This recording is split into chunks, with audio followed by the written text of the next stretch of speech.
Hoje é uma noite de muita alegria, amém? E o Senhor, Ele está conduzindo a nossa vida. O pastor Valério falou uma coisa muito própria na oração. Nós não podemos ficar entre dois pensamentos. Nós precisamos ter na nossa vida um pensamento estabelecido. A nossa vida tem que estar estabelecida na vontade do Senhor. E o maior investimento de Satanás contra a sua vida, contra a minha vida, é fazer com que nós duvidemos da vontade plena do Senhor na nossa vida. E nos misturemos com os princípios do mundo, tendo uma fé nominal. Eu acredito em Deus. Eu sou crente, só nominalmente.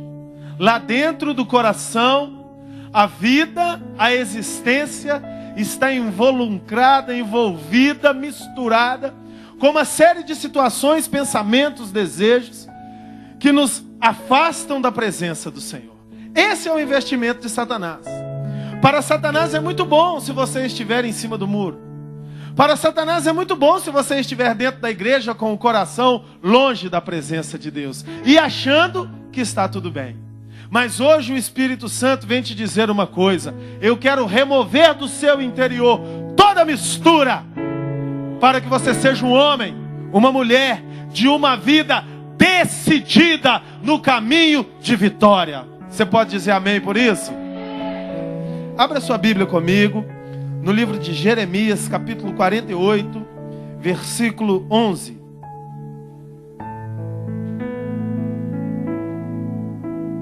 Jeremias 48, 11.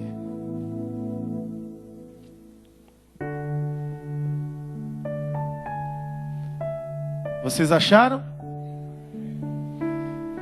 Diz assim: Moabe esteve descansado desde a sua mocidade, e as suas fezes repousaram. Não foi mudado de vasilha para vasilha, nem foi para o cativeiro. Por isso conservou o seu sabor, e o seu cheiro não se alterou. Portanto, eis que dias vêm, diz o Senhor, em que lhe enviarei derramadores, que o farão andar a grandes passos, e despejarão as suas vasilhas, e romperão os seus odres. E Moabe terá vergonha de Quemós, como se envergonhou da casa de Israel e de Betel, sua confiança. Como direis, somos valentes e homens fortes para a guerra? O profeta Jeremias foi um homem chamado por Deus para trazer a voz de Deus para a terra. E o profeta Jeremias, ele não falou só para Israel. Ele falou para as pessoas da terra. Ele falou para os seres humanos.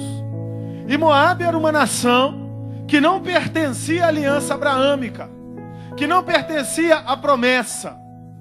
Mas Deus estava de olho em Moabe. E por que ele fala esse texto que ao primeiro momento parece um pouco confuso? Moabe esteve descansando depois da sua mocidade, e as suas fezes repousaram, e não foi mudado de vasilha para vasilha, nem foi para o cativeiro. Parece que Jeremias está desferindo um monte de palavras sem sentido, mas o que ele está falando tem muito sentido para o entendimento que ele tinha e para quem estava ouvindo aquela profecia. O sentido da profecia está no que Moabe fazia como característica de nação como produtora. A nação de Moabe era uma nação produtora de vinho. A característica de Moabe era o vinho. Eles vendiam vinho, eles cuidavam de uvas, eles se enriqueciam nesse trabalho. Eles não eram pastores de ovelhas, pastores de gado, trabalhavam com camelos. Eles tinham essas coisas, mas a característica de produção daquela nação era o vinho. E nessa característica Deus pegou a referência para trazer o conceito e o conhecimento da lição que ele queria dar para Moabe. E é a lição que Deus quer dar para todos os moradores da terra. E muito interessante que Jeremias era um profeta da aliança abraâmica. E isso nos faz entender uma coisa: Deus está de olho em todo ser humano na face da terra. Deus quer resolver a vida de todo ser humano na face da terra. O ser humano só precisa acreditar em Deus e devolver a sua vida para Deus e alinhar a sua vida com o caminho de Deus, independente da sua cultura, da sua raça, dos seus votos religiosos. Se o ser humano se voltar para Jesus, o aceitar como seu Salvador, o Senhor Jesus é poderoso o suficiente para o arrancar da macumba, para o arrancar da droga, para o arrancar da prostituição, para o arrancar de qualquer situação que for e o colocar na rota do céu, no caminho de milagres, na vida de uma alegria completa. E essa era a visão de Jeremias. E por que ele falou que Moabe esteve descansando? Aquelas pessoas que isso ouviam sabiam como produzir um bom vinho. E o que era essa característica que o profeta fala? Que ele esteve no meio das suas fezes e repousava. A produção de vinho até hoje é feita assim em alguns lugares, e naquela época mais intensamente. Eles pegavam 1 litro de vinho e colocavam em uma vasilha de um determinado tamanho e deixava aquele líquido ali durante um tempo, 30 dias, 45 dias. E aquele líquido, que não era um vinho alcoólico, não tinha álcool naquela época, era a fermentação do suco da uva puro, ele soltava sujeira. Por quê? Como se fazia o vinho? Colocava as uvas no chão, no lagar, e ali pisava as uvas. As sementes esmagavam, a casca se misturava, os resíduos do pé daquele que pisava misturava. Não tinha tênis, não tinha sapato naquela época. Era muita impureza que se misturava com aquele caldo. E aquele caldo era retirado e colocado numa vasilha. E aquela vasilha ficava com uma tampa, porque a oxigenação ali dentro acabava, as bactérias se proliferavam, e aí saía aquela sujeira do líquido. E aí o viticultor chegava, abria aquela tampa depois de um determinado tempo e via aquela borra em cima do líquido. Aquela borra era chamada de fezes. O que ele fazia com aquilo? Ele retirava, jogava fora, coava o vinho e colocava o mesmo litro de vinho numa vasilha menor, para ter menos espaço, menos oxigenação, porque teria uma segunda camada de sujeira para sair. E ali ele esperava mais 30 ou 45 dias. E ele fazia esse processo 7 vezes. Até esse vinho ficar pronto demorava quase 1 ano, do momento que se extraía o suco da uva. E o profeta, quando falou isso para os moabitas, ele disse para eles o seguinte: vocês estão desde a sua mocidade repousando nas fezes, e não são mudados de vasilha para vasilha. E ele coloca uma palavra que não tem nada a ver com o que ele está descrevendo sobre o vinho. Ele diz: nem foram para o cativeiro. Porque ele está falando para pessoas. E eles rapidamente chegaram na conclusão que nós vamos chegar agora. Nós, seres humanos, muitas vezes somos como o vinho. Precisamos ter retirado da nossa vida a sujeira, a borra da contaminação do pecado da nossa vida. E não tem nada melhor para tirar a contaminação da sua vida do que estar em um lugar apertado.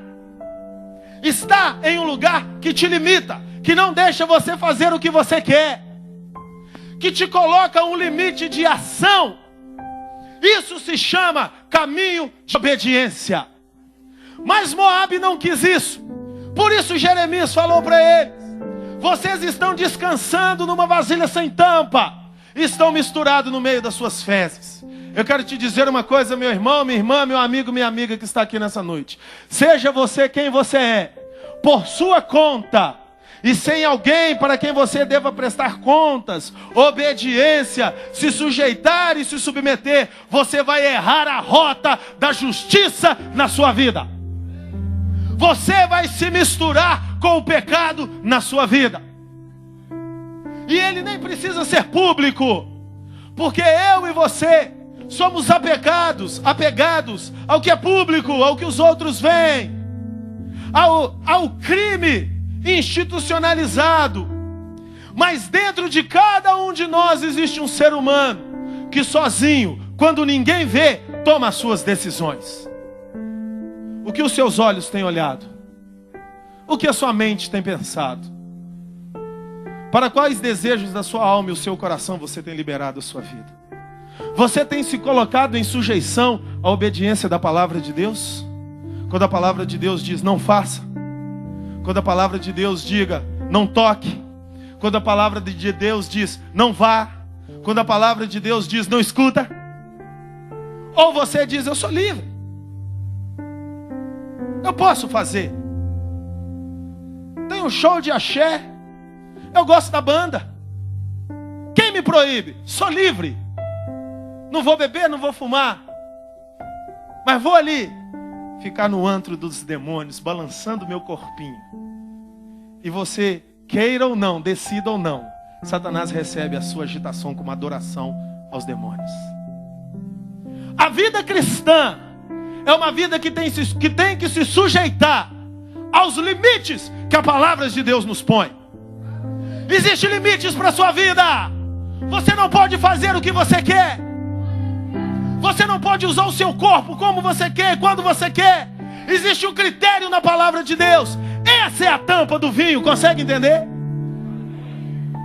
Quando você proclama a independência da tampa, está apertado demais, está rígido demais, estão me cobrando demais. Eu quero te dizer que nesse momento você está misturado com as suas fezes do pecado. E se Jesus voltar, esse vinho não tiver puro, ele fica e a igreja sobe. Eu quero ver o argumento que a igreja vai arrumar depois que Jesus Cristo voltar e arrebatar a noiva santa. Como serão essas reuniões? O que vão pregar? Qual será a justificativa? Porque hoje está demais. É uma graça que já virou desgraça. Pode tudo, faça tudo, em nome de Jesus. Você só precisa amar, paz e amor. Está lembrando o Woodstock? Os antigos aí que sabem, né? Tudo pode. Deus, ele não te põe um jugo. Deus, ele não te põe limites. E as igrejas têm se rendido aos argumentos da pós-modernidade, onde não existem mais absolutos, onde tudo é fracionado, onde tudo é questionável. E eu não falo isso como defesa própria, mas a autoridade pastoral já não é mais autoridade. Quando a gente vai dar um conselho, quando a gente vai pôr um limite, quando a gente vai dar uma palavra de direção, eu sou livre. E muitas vezes na frente se comporta, mas quando vira as costas, cai de boca no pecado. O problema não é fazer ou deixar de fazer uma direção que se recebe. O problema é aonde está envolvida a sua alma. A proposta de Deus para você, seja quem você for, tenha a vida que for, esteja vinculado ou preso ao cativeiro que estiver, a proposta de Deus para a sua vida é: submeta-se à santa palavra de Deus e alcance liberdade.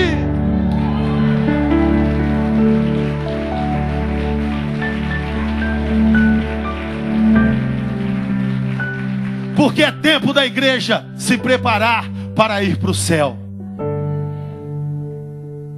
Lá no céu não terá negócio com pecado, porque lá não terá pecado. E eu te garanto, se você se sente limitado pela palavra de Deus, se você se sente com uma tampa com os critérios da palavra de Deus, não se torne um rebelde, se renda à palavra de Deus. É o melhor caminho para nós. São as tampas do vinho que vai soltando as suas impurezas. A palavra de Deus nos diz: O Senhor Jesus dizendo aos discípulos: antigamente, quando o homem se deitava com uma mulher, ele cometia adultério com ela. Hoje, em verdade vos digo, se olhares para uma mulher com intenção impura no seu coração, já cometeste adultério com ela. A palavra de Deus nos diz: se chama o teu irmão de tolo, matou o seu irmão. Os critérios da palavra de Deus são muito mais apertados do que você imagina. Por isso o Senhor Jesus disse: estreita é a porta e apertado é o caminho que leva para a salvação. Poucos são os que acertam com ele. Largue a porta e espaçoso é o caminho que leva para a perdição, e muitos são os que acertam com ele. Deixa eu te falar uma coisa: você não é melhor do que ninguém pelo fato de estar sentado numa igreja quarta-feira à noite assistindo um pastor falar. Deixa eu te falar outra coisa: o fato de você estar sentado aí não significa que você acertou o caminho. Deixa eu te falar uma coisa muito real: tem muita gente indo para o inferno sentado no banco da igreja. Tem muita gente achando que Jesus é bobo. Tem muita gente achando que faz hora com a cara de Jesus. Mas a palavra de Deus diz para mim e para você: tudo que o homem semear, isso também colherá. Nós temos o péssimo hábito de achar que é pecado só aquilo que me dá prejuízo momentâneo. E quando cometemos algo que não nos traz um prejuízo vigente agora, a nossa razão, o nosso subconsciente viciado e mal acostumado, produz em nossa mente pensamentos clandestinos. Poxa, não tem prejuízo. Qual o problema de eu fazer novamente? Quantos de nós abrimos o celular para entrar nas páginas da web 300 vezes por dia e não abrimos as páginas da palavra de Deus uma vez em 6 meses? Quantos de nós assentamos na frente da nossa televisão para assistir os programas indecentes e sexuais e não temos capacidade de dobrar os nossos joelhos para orar? E abrimos a nossa boca, batemos no nosso peito, falamos: eu sou crente. Quantos de nós, quando não tem um irmão perto, abre a sua boca e solta os mais terríveis palavrões? Deus quer purificar a sua vida por inteiro. Deus quer tirar o pecado de dentro de você. Deus quer tirar a postura hipócrita e institucionalizada da sua vida. Deus quer que você seja crente de verdade. E esse discurso tem sido rejeitado nas multidões. Mas você não é multidão. Você é filho e filha de Deus. É tempo de acertar a sua vida com o Senhor. É tempo de parar de viver para os outros verem. É tempo de ter uma vida real. Porque do que importa as pessoas te elogiarem se Deus te reprova? E tem muita gente elogiada pelas pessoas que está achando que isso é tudo. Ele é o cara. Ele fala bem, olha como ele ora bonito. E a minha Bíblia e a sua Bíblia diz assim: naquele dia muitos virão a mim e dirão: Senhor, Senhor, em teu nome curamos enfermos, expulsamos demônios, falamos em novas línguas. E ele dirá: apartai-vos de mim, porque eu não vos conheço, vós que tendes cometido a iniquidade. Olhe para dentro de você, meu amado. Ajuste a sua vida. Não se conforme com os pecados domésticos. Não se conforme com uma vida mais ou menos. Não se conforme com uma vida rendida à manipulação de Satanás. Não fique em cima do muro. Deus não te aceita assim. O diabo nem se incomoda. Ele se auto-intitula dono do muro, dono da sua vida, dono do seu futuro. Guarde muito bem isso que eu vou te dizer. Se para te levar para o inferno Satanás tiver que te fazer milionário, ele vai te fazer. Guarde muito bem isso que eu vou te dizer. Lá no céu, nós vamos agradecer muito mais a Deus pelo que perdemos ou pelo que não alcançamos do que pelo que recebemos. Sabe por quê? As suas bênçãos podem te afastar de Deus, mas as suas dores e provações sempre vão te aproximar de Deus. Então que eu viva em provas, mas que eu entre nos céus, que eu viva com Jesus e que eu conquiste a eternidade, porque esse é o objetivo da vida.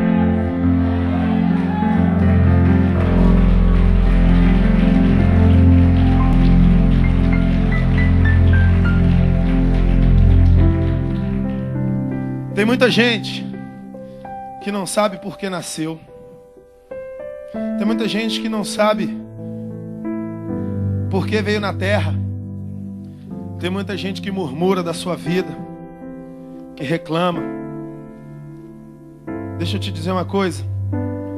Sabe por que você veio nessa terra? Para pegar o passaporte que te habilita para o céu. E eu conheço um cara que não tem os dois braços, que não tem as duas pernas, mas que é um grande pregador do evangelho. E que um dia disse assim: uma vez eu pedi a Deus para morrer, mas eu não tinha nem braço para pegar um remédio para tomar. E naquele dia, Deus me falou: por que você está preocupado com o braço? Por que você está preocupado com a perna? Se você não passasse por esse mundo, você não entraria aqui no céu. E nós, com braços e pernas, reclamamos da nossa vida e até queremos destruir. Deus te deu um presente muito grande, que foi a sua consciência. Penso, logo existo. Quando você nasceu, você passou a existir. Essa existência não tem fim. Eu quero te dizer que eu estou falando para uma comunidade de seres eternos. Você é eterno. Porém, um dia será definido aonde você passa essa eternidade. E esse dia está cada vez mais próximo. E as tampas que Deus está colocando na sua vida são para arrancar toda a impureza dela. E se você arrancar as tampas da sua vida e misturar com as fezes da sua existência, diante do altar do Senhor, ninguém vai poder vir correndo para o gabinete do apóstolo Paulo para pedir socorro. Ninguém vai poder chegar e falar: anjo Gabriel, bota a mão na minha cabeça e ora por mim. Lá, diante do trono do Senhor, é você e Deus. O que você tem feito com a sua vida? O que você tem feito com a sua boca? O que você tem feito com o seu corpo? Quais as respostas você tem dado para Deus? O Espírito Santo te pergunta isso. Você está aqui buscando um milagre, uma bênção, um desatar, uma cura, uma resposta financeira? Não tem problema nenhum nisso. Mas eu quero te dizer que isso tudo é muito pequeno diante da eternidade que Deus tem para você. Nem olhos viram, nem ouvidos ouviram, nem jamais penetrou em coração humano o que Deus tem preparado para aqueles que o amam. Eu quero te dizer, no céu não tem problema. Eu quero te dizer, no céu não tem depressão. Eu quero te dizer, no céu não tem dívida. Eu quero te dizer, no céu só tem alegria. E Deus quer te levar para lá. Mas tem um critério: ser aprovado no vestibular da vida na terra. Vigia, varão. Vigia, varoa. A sua vida é tudo que você tem. Viva ela com dignidade espiritual. E para terminar, em Apocalipse, Jesus disse uma coisa à igreja da Laodiceia. Ele disse assim: ao anjo da igreja que está em Laodiceia escreve: isso diz o Amém, a testemunha fiel e verdadeira, o princípio da criação de Deus. Apocalipse 3:15. Eu sei as tuas obras, que nem és frio nem quente. Tomara que fosses frio ou quente. Assim, porque és morno, não és frio nem quente, vomitar-te-ei da minha boca. Como dizes, rico sou, estou enriquecido e de nada tenho falta. Não sabes que és um desgraçado e miserável, e pobre, e cego, e nu? Aconselho-te que de mim compre ouro provado no fogo, para que te enriqueças, e vestes brancas, para que te vistas, e não apareça a vergonha da tua nudez, e unja os olhos com colírio, para que vejas. Eu repreendo e castigo a todos quanto amo. Sê, pois, zeloso e se arrepende. Eis que estou à porta e bato. Se alguém ouvir a minha voz, abrir a porta, entrarei em sua casa, com ele cearei e ele comigo. Eu repreendo e castigo todos aqueles que amo. Essa é a visão do Senhor Jesus. Acham que são ricos, mas estão pobres por dentro. Compra o meu tesouro. E o apóstolo João, quando disse isso para Laodiceia, ele disse isso para um povo que sabia muito bem o que era água morna. Porque a Laodiceia era uma cidade rica que ficava situada em uma terra seca sem nascentes. Porém, existiam duas nascentes, uma no sul e uma no norte de Laodiceia. E eles eram ricos. E eles faziam encanamento das nascentes do sul. A água do sul era uma água gelada.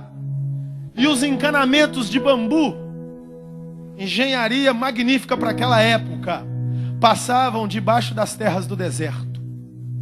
E a água nascia quente, fria no sul, e via se esquentando ao longo do caminho. E quando ela chegava na fonte, no meio de Laodiceia, ela não chegava fria, ela chegava morna. E as fontes do norte produziam águas quentes, como as águas termais lá de Caldas Novas. E os encanamentos passavam por o meio da mata. E a água que nascia quente vinha esfriando no meio da mata molhada e chegava na praça de Laodiceia, não quente, nem fria, morna. Todo cidadão laodicense que ia com seu cântaro na praça pegar água, ele não podia beber a água a hora que pegava. Por quê? Quem já bebeu água morna aqui? Quando bate no estômago, o que que gera? Ânsia de vômito. Sim ou não? Então, o cidadão laodicense ia lá, pegava o jarro de água, levava para casa, ele não bebia. Ele colocava em cima da mesa e deixava a água decantar. Esfriar. E o Senhor disse para os laodicenses: antes vocês fossem frios ou quentes. Isso não quer dizer tradicionalismo ou pentecostalismo. Isso quer dizer ter característica, não ser misturado. Porque o que nascia frio se misturava e chegava morno. O que nascia quente se misturava e chegava morno. As duas referências se misturavam. E Deus estava dizendo para eles: eu detesto a mistura. Se você tivesse alguma característica, eu te traria para dentro de mim. Mas como você é misturado, eu vou te vomitar da minha boca. Porque eu odeio a mistura. Eis que estou à porta batendo. Quem ouve a voz do Senhor essa noite, abre a porta do seu coração para Ele. Erga as suas mãos e dê um aplauso ao Senhor. Oh! Eu quero te dizer que hoje Deus te dá característica. Não importa se ela é fria ou quente. Ele quer que você seja honesto à sua origem. A origem, não a raiz, a origem de todo ser humano está em Deus. Ei, quem te criou foi Deus. A nossa raiz se envolveu com o pecado, se misturou, mas a origem é Deus. Busque a sua origem através de se submeter aos limites que a palavra te põe. E volte para a sua nascente. E seja tragado pelo paladar de Deus. Essa é a proposta para todo ser humano na face da terra. E aquele que crê verá a glória de Deus. Ele está batendo. Deixa ele entrar. E quando ele entra, ele assume o controle. E o que te prendia, não te prende mais. A cocaína deixa de te dominar. Os impulsos para a prostituição, para o homossexualismo, para o ódio, para a fofoca, para a mentira, tão fortes no ser humano, param de te dominar. E você consegue viver pureza, santidade. Grave isso no seu coração, meu amado. Deus detesta a mistura. Deus quer que você seja original. A sua fonte de nascença. Se coloque de pé nesse momento.